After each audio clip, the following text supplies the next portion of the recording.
Hello, bachcho. Let's read the given question. The question says, as shown in figure, a body of mass 1 kg is shifted from A to D slowly on an inclined plane by applying a force parallel to inclined plane, such that block is always in contact with the plane surfaces. Neglecting the jerk experienced at points C and B, total work done by force is option A 90 joule, option B 56 joule, option C 180 joule, option D 0 joule.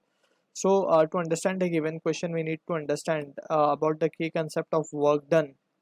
सो जब हम बात करते हैं work done, तो work done को हम लिख सकते हैं work done is force into the displacement in the direction of force, right. And to be precise, ये एक्सप्रेशन को वर्क डन के हमें लिखना चाहिए F bar dot S bar, that is the dot product, and this can be written as F S cos theta, where theta is the angle between the force and the displacement, right. अगर force और displacement दोनों ही same direction में, so in that situation work done will comes out to be positive, and if they are oppositely directed, so in that situation we can say work done will be negative. अब also we need to understand कि there are work done by various forces, whether conservative and non conservative. So अगर हम बात करें conservative force की, तो gravitational एक force ऐसी है जो कि कंजर्वेटिव है. सो कंजर्वेटिव फोर्स का मतलब क्या है? Conservative forces are those force जिनका वर्क डन पाथ से इंडिपेंडेंट होता है. लेट्स से फॉर एग्जांपल हम बात करते हैं, we have a block which is placed on the ground surface, and if you wish to take it this block at some height, let's say h. ठीक है. So there are multiple ways हम इसको ऊपर ले जा सकते हैं. एक तो स्ट्रेट हम सीधा ऊपर ले जा सकते हैं, एक कोई और पाथ से हम ले जा सकते हैं, राइट. और there are multiple ways, right. कुछ इस तरीके से भी जा सकता है ये. So we can say from this ultimately we are attaining the height h, right. And in that situation we can say जो वर्क डन होगा, work done will be what, force into the displacement. अब work done, if we are interested in calculating the work done by gravity की अगर हम बात करें, so gravitational force हमें लेनी पड़ेगी, that is m g in the downward direction, और डिस्प्लेसमेंट है हमारा ऊपर की तरफ. So this is the case जहाँ पे हमें वर्क डन नेगेटिव मिलेगा. सो अगर हम बात करें work done by gravity, so it comes out to be minus m g h, right. और अगर हम बात करें work done by external agent जो कि उसे ऊपर ले जा रहा है, सो वो पॉजिटिव हो जाएगा.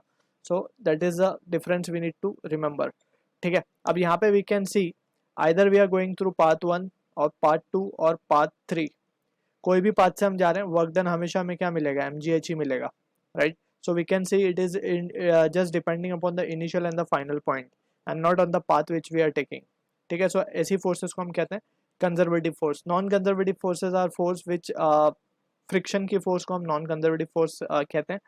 और फ्रिक्शन के बारे में अगर हम बात करें, सो लेट्स सपोज एक ब्लॉक अगर हमने एक सरफेस पे रखा है, and if we are pushing it with some force F, so since there is a relative motion between the surface and force, surface and the block, so surface will impart a friction force in the block on the opposite direction, ताकि oppose करे relative motion को, right. And in this case अगर हम मान लें कि इस block का वेट है mg in the downward direction, so it will experience a normal reaction in the upward direction from the surface.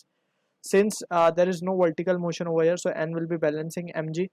And जो फ्रिक्शन फोर्स की वैल्यू होती है, it is given by the expression F is equals to mu into N. अब N को हम यहाँ पे substitute कर सकते हैं m g. M g is different for different cases. So horizontal case के लिए एन बराबर आया है एम जी के, for other cases it will different.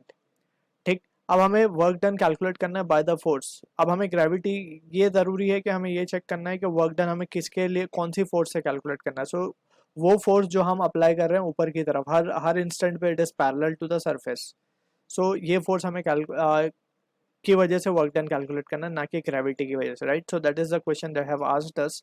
सो अगर हम बात करें वर्क डन टोटल, तो वर्क डन टोटल क्या क्या लिखा जा सकता है? Work done from A to B plus work done from B to C plus work done from C to D. अब now let's try to analyse the question. अब हमें तीनों वर्क डन निकालना है, A to B to C C to D. लेकिन इसमें सबसे पहले फोर्सेस कौन सी लग रही होंगी, that we need to check. अगर हम एक की बात कर लें, सिर्फ ए टू बी की अगर हम बात करें, just for the sake of understanding we are taking a to b की अगर हम बात करें, and this is the block capped on it. So इसके ऊपर जो लगने वाली, और ये एंगल को हम मान लेते हैं थीटा. सो लगने वाली फोर्सेस कौन सी होंगी? एक तो m g in the downward direction, उसका वेट होगा. एक होगा वेट का component m g sine theta. एक होगा उसका यहाँ पे component m g cos theta. एक होगा नॉर्मल रिएक्शन. और एक ऊपर की तरफ तो फोर्स लगी रही है जो हमें इसको बॉडी को ऊपर ले जा रही है, राइट. अब in this scenario we can see ये जो हाइट इसने अटेंड की है, let's say H height attend की है इसने, right. For the first case it is 2 metre that has been given. So we can see कि जो एम जी साइन थीटा, अच्छा इस पे एक और एक फोर्स होगी जो कि होगी फ्रिक्शन फोर्स, राइट. अब यहाँ पे हम देख सकते हैं कि जो एम जी साइन थीटा ये क्योंकि एक कंजर्वेटिव फोर्स है, ये सिर्फ किस पर डिपेंड करेगी, initial and final point. So ऐसा A to B, B to C, C to D सब पे एक तो force m g sine theta होगी। Basically there are two forces, दो फोर्सेस होंगी बेसिकली, एक होगी एम जी साइन थीटा वाली फोर्स और एक होगी फ्रिक्शन वाली फोर्स। ये दो फोर्स ही मिला करके वी कैन सी यही दो फोर्सेस की मैग्नीट्यूड के बराबर we have to apply the force so that this block can be moved up, right. इससे हल्का सा ज्यादा होना चाहिए, we know that, but for minimum case we can say कि एटलीस्ट ये जो एक्सटर्नल फोर्स हम अप्लाई कर रहे हैं एटलीस्ट इन दोनों को कंपेंसेट करे वो m g sine theta plus f को, right, so that the block can be moved upward. अब यहाँ पे एक चीज हमें समझ में आ रही है कि जो एम जी साइन थीटा ये अकेले एक एक के लिए निकालना it is not feasible, right, तो थोड़ा टीडियस हो जाएगा। So what we will do is conservative nature का फायदा उठाएंगे हम और just initial and final point का देखेंगे कि कहाँ से कहाँ जा रही है। ए से डी पे इनिशियल और फाइनल पॉइंट है, ए से D is initial and final point. So यहाँ पे हम क्या करेंगे, directly we will use work done by gravity को हम क्या लिख देंगे, एम जी इंटू एच। अगर हम एक एक लेके जाते तो हमें एम जी साइन थीटा वाली चीज को कंसिडर करना पड़ता for one one system, right. अभी डायरेक्टली हमें पता है कि हर ब्लॉक के ऊपर जब जैसे जैसे ऊपर जाएगा एम जी फोर्स इसके ऊपर नीचे लगेगा और height total attained is h. So in that situation we can say 1 × 10 ले लेते हैं जी की वैल्यू, एच हमारे पास 8 मीटर है, वी कैन सी 3 + 3 + 2, सो ये हमारे पास आ जाएगा 80 joule. Work done by gravity हमें मिल चुका है। अब जस्ट हमें क्या निकालना, work done by friction, right. So friction की वजह से, क्योंकि एक तो ये कंपोनेंट हो गया एम जी साइन थीटा, अब एम जी साइन थीटा यहाँ पे we have to be careful, ये अगर इंडिविजुअल हम जाते ए से बी, बी से सी, सी से डी, तो एम जी साइन थीटा को हमें कंसिडर करना पड़ता है। लेकिन क्योंकि हमने डायरेक्ट ए से डी को देखा है, सो ए से डी में डायरेक्टली जो फोर्स है वो एम जी है, that is force due to gravity, जो कि एक कंजर्वेटिव है, और एच से हमने इसको मल्टीप्लाई कर दिया, राइट। अब हम बात करते हैं फ्रिक्शन फोर्स की।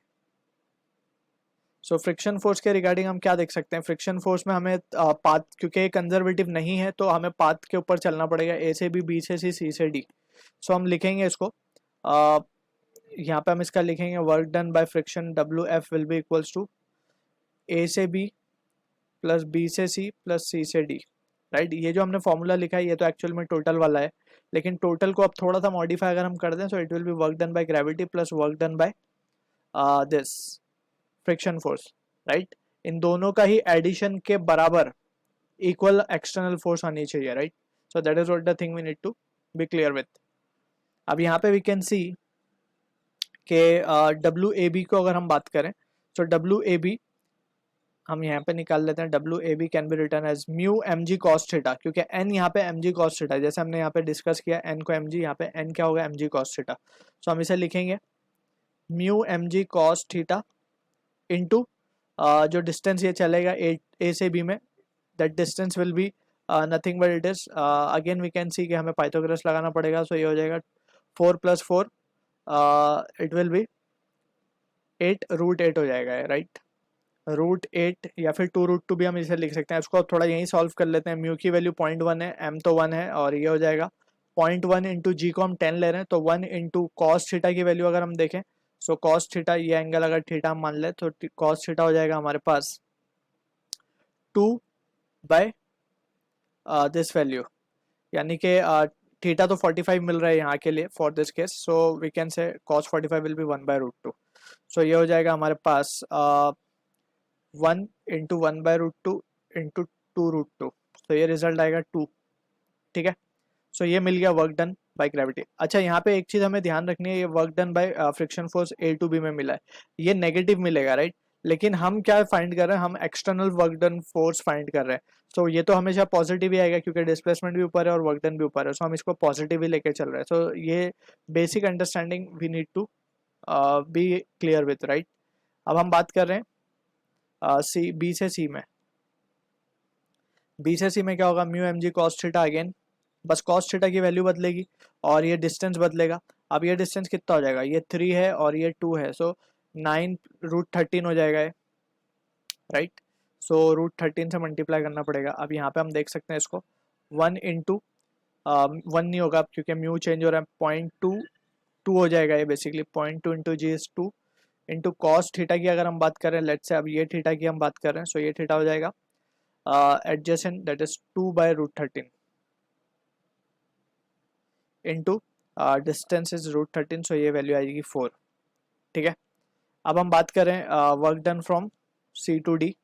सो mu m g cos theta, mu अब यहाँ पे 0.4 है, mu m g cos theta into ये वैल्यू हो जाएगी 3 है और ये 1 है, तो ये √4 हो जाएगा, √10 हो जाएगा बेसिकली डिस्प्लेसमेंट। सो यहाँ पे आ जाएगा ये 4 इंटू 1/√10 इंटू √10, तो ये वैल्यू आ जाएगी हमारे पास 4। सो यहाँ पे हम देख सकते हैं ये वर्क डन हमें मिल गया ABC, यानी कि टोटल अगर हम फ्रिक्शन की वजह से वर्क डन देखें, therefore total work done due to friction it is coming out to be 8 joule, right. अब ये फ्रिक्शन है तो नेगेटिव होना चाहिए था, लेकिन यहाँ पे हम पॉजिटिव ले रहे हैं क्योंकि हमें work done by external force निकालना है, उसकी डायरेक्शन ऊपर की तरफ ही है, right. So that is the thing we need to be clear with, और ये सॉरी 10 जूल होगा।